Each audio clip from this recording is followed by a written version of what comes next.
Good morning, Tataon Tibinget. Good morning. Kada kami manan, iti third day of sewing training. So, ngayong araw na to, gagawa kami ng pillowcase, tsaka bag, yung cellphone holder. So, lahat tinatapos na lang namin yung aming pillowcase para ibang design naman yung aming gagawin ngayon. Yung cellphone bag holder, busy si sir. Yun. So, cellphone bag holder, tsaka yung tote bag with pocket. So, yan ang aming mga kasama ngayon. Ang gagawin pala namin ngayon ay gawa sa mga pantalon na throwaway na ituturo ni sir sa atin kung paano gumawa ng pattern at paano ba ang tamang pagtahi ng ating mga cellphone holder na gagamitin. So, gugupitin na ni sir ang ating pantalon para masimulan na. Antayin na lang natin yung mga susunod na ituturo niya in the next day. So, panoorin nyo ang aming video. Salamat! Ayun, so let's go!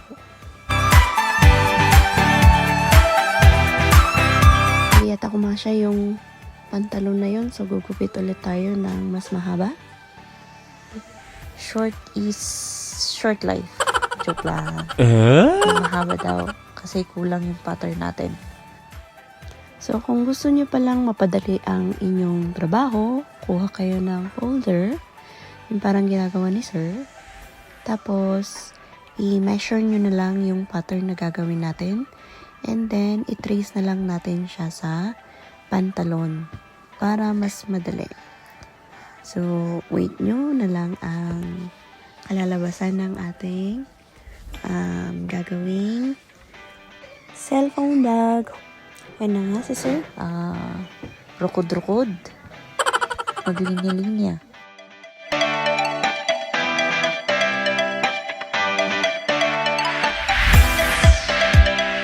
Ito ti programa ni DOST. Mula doon mga kwan iso ti pattern training ni. Di ma-consider nga recycling nga rin. Sa news, no? So nga, So nakita yung dagi yung design mi nga kakastoy. Naaramid mi nga jacket mat lang ang pinabilang miti.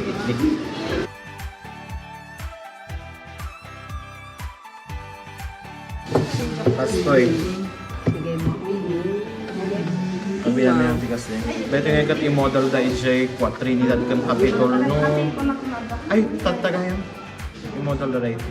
ipati dahil ko rin man nakatang Uwin. Nakain makakontrata ti da mga uniform ti LGU ganyan. So, ayun nga, pinakita ni sir yung mga produkto nila. Si sir pala ay may shop doon sa may hanger, stall number 14. So, hanapin nyo na lang po si sir doon, si Sir Alberto Ampagay. At tulungan kayo or magpatahi kayo sa kanya ng mga t-shirt with designs ng ating mga inabal, ganon. So, yung damit niya yan is gawa nila. Nagpuproduce sila ng mga ganyan. So, punta lang po kayo doon.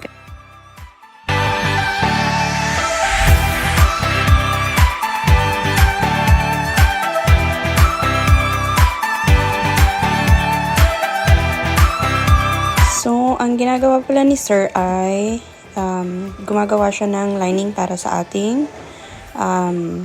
cellphone holder. I-trace natin sa main fabric, pang doble sa main fabric para medyo mas makapal siya at mas maganda. So, start na natin and panoorin ang pagtahi. Go! Asya ti pa nag-cellphone yan, right to diya, ikas diyo.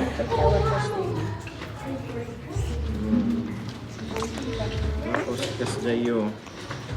Check yung magdahit niya. So, yun na nga po. Panoorin na lang po yung ating video hanggang matapos.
next, baliktaran yung matla, i-top stitch yun. Alam mo sa siya, mo ala. Paamagin ko din. Basta ko ina ko. Kupay na. Wala ko sa agad na aribar. Sa papain. Bahal 50 ade. Ore po tag 50 or 80. Manong sir nga tikusting na mo. Hindi, ali kanya kayo. Pastoy, dito ikwa, nakababayan ti 120. Okay. 120 ito pa rin. Wala nyo di may isang lining? Wala nyo ni zipper? Ang ito dapat naka-close kay zipper niya. Dito yung pag-ibigay at yung ikab ka. Wala ka lang na ito eh, gidan mo lang. Tapos, patong yung... Nag-check mo na ba? Kasi patong yung mga di may isang lining niya.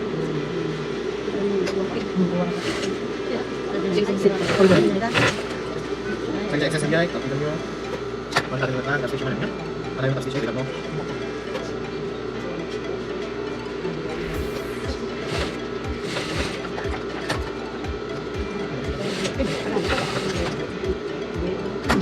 Next, natin lang pantay ko siya ng Try natin masin na.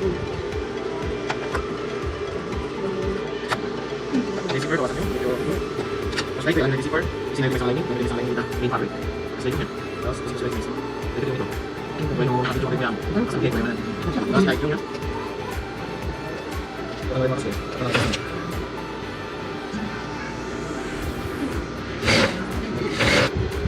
next. Wala nyo dahil yung handle. Ito yan, dyan may isang anay sina. Kaya pag shoot siya.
So, yan na nga po ang ating finished product sa cellphone holder.